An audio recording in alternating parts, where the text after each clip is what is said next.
Hello बच्चों, welcome back to my YouTube channel. तो बच्चों, आज हम करेंगे क्लास 9th का चैप्टर नंबर 1 नंबर सिस्टम की एक्सरसाइज 1.2। इससे पहली वाली वीडियो में हमने एक्सरसाइज 1.1 कवर की थी। अगर अभी तक आपने नहीं देखी है तो आप मेरे चैनल या इस वीडियो के डिस्क्रिप्शन पर जाकर देख सकते हैं। तो चलो स्टार्ट करते हैं। हमारा फर्स्ट क्वेश्चन है, state whether the following statements are true और false, justify your answer.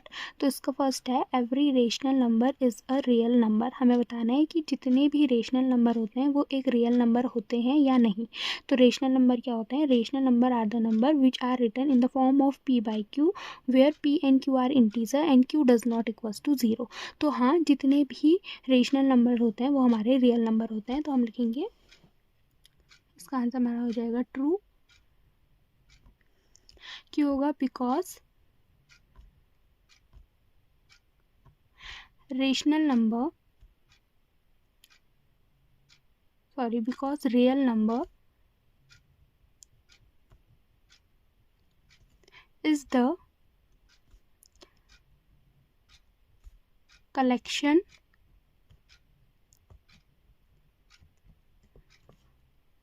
of rational number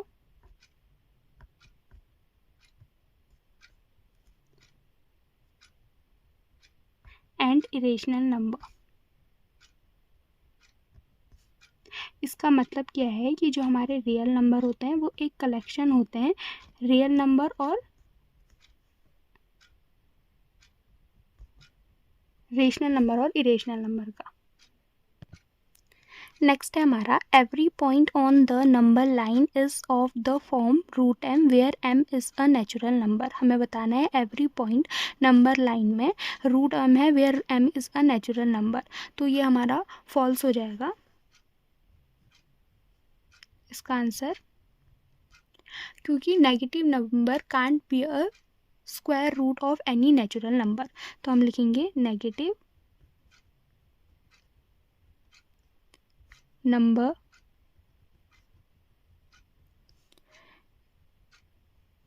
can't be square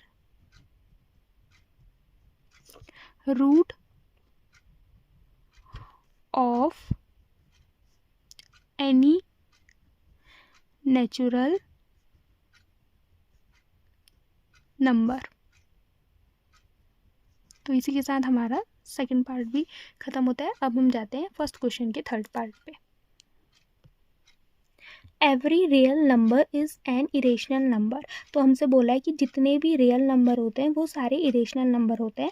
तो इससे पहले हम इरेशनल नंबर का मीन समझ लेते हैं। Irrational number are the number which can not be written in the form of p by q, where p and q are integer and q does not equals to 0। तो हम irrational number को p by q के form में नहीं लिख सकते।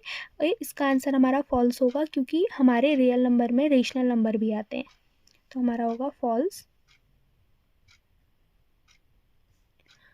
Because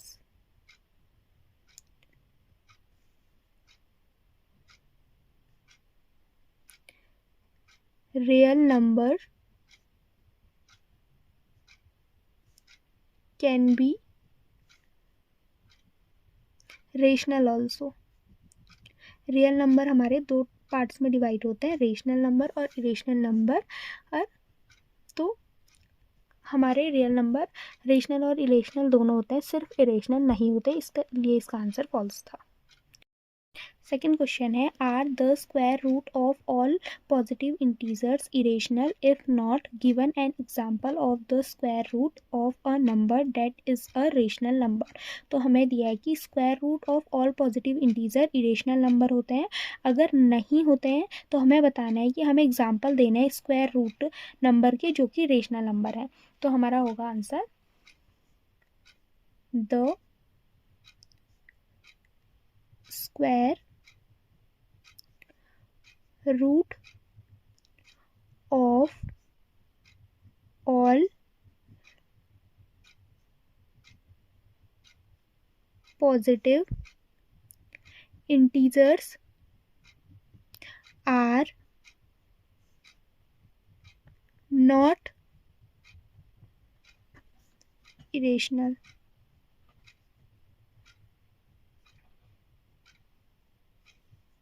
कि हमारे सारे square root of positive integer irrational नहीं होते। एग्जाम्पल है हमारा √4, जिसे हम लिख सकते हैं √2 × 2, √1, जिसे हम लिख सकते हैं √1 × 1, एंड √9, जिसे हम लिख सकते हैं √3 × 3।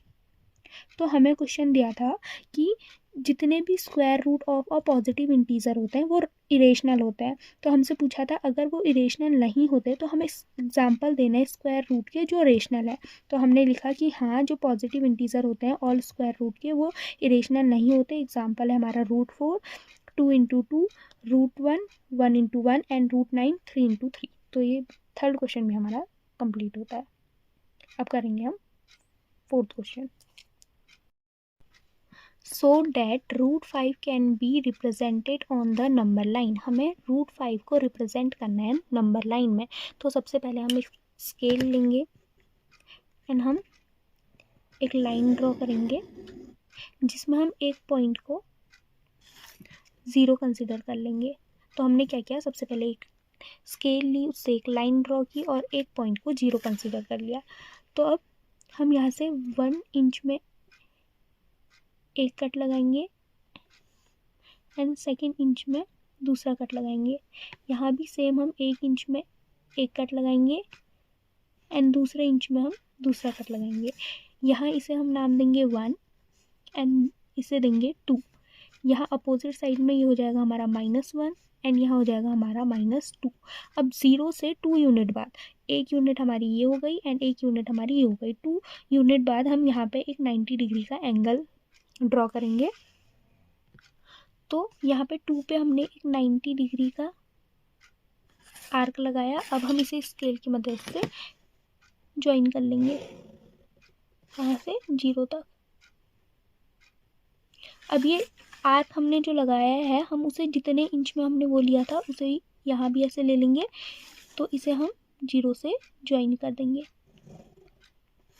ज्वाइन करने के बाद ये हमारा एक √5 का एंगल बन गया, पर ये हमारा यहाँ पे है। इसे नंबर लाइन में शो करने के लिए हम क्या करेंगे, कंपास की हेल्प से 0 से ये पॉइंट को हम मान लेते हैं C।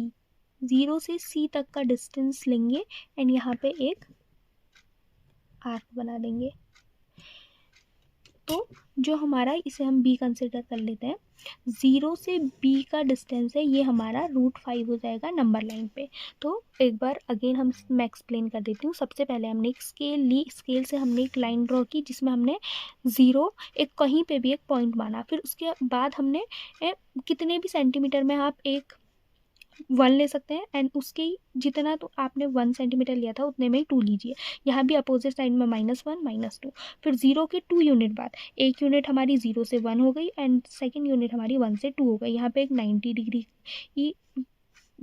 का एंगल बनाएंगे। 90 डिग्री का एंगल बना के बाद जितना हमने यहाँ पे सेंटीमीटर लिया था उसे यहाँ पे पॉइंट करके O से C को ज्वाइन कर लेंगे। ये हमारा √5 का एंगल हो गया, पर ये हमारा यहाँ पे है। इसे लंबा लाइन में शो करने के लिए कंपास की हेल्प से O से C की डिस्टेंस मेजर करके इसे यहाँ टच करा देंगे। तो O से B की डिस्टेंस हमारा √5 होगा।